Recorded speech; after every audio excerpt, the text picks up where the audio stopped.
Maker's Book! Red Pill Reckoning, a guide to reclaiming masculinity and rejecting modern trends by Conrad Reicher, available now. Here's a fun fact. In 2023, a university in California introduced consent workshops, where men were told to ask permission before holding a woman's hand, but women were never taught to stop falsely accusing men of assault when regret hits at 3 a.m. That's not equality. That's a rigged game. Campus consent policies aren't about fairness, they're about control. Men are presumed guilty until proven innocent, while women get a free pass to weaponize tears. Look at the Duplacross case or the mattress girl hoax. Fake accusations ruin lives, but feminists still push the myth that women never lie about rape.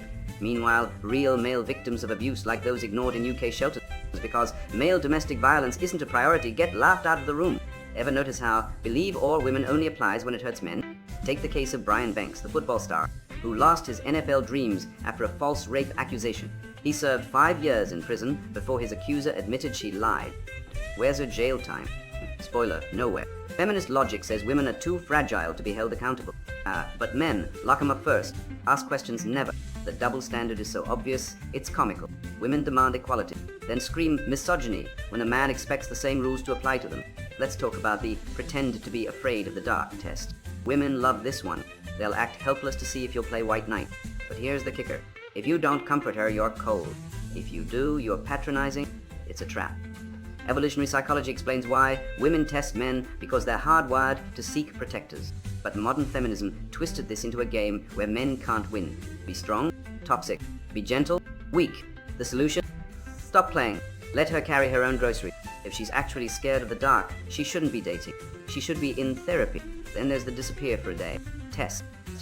Women pull this stunt to see if you'll panic, call 100 times, and beg for her attention. Newsflash, healthy adults don't play mind games.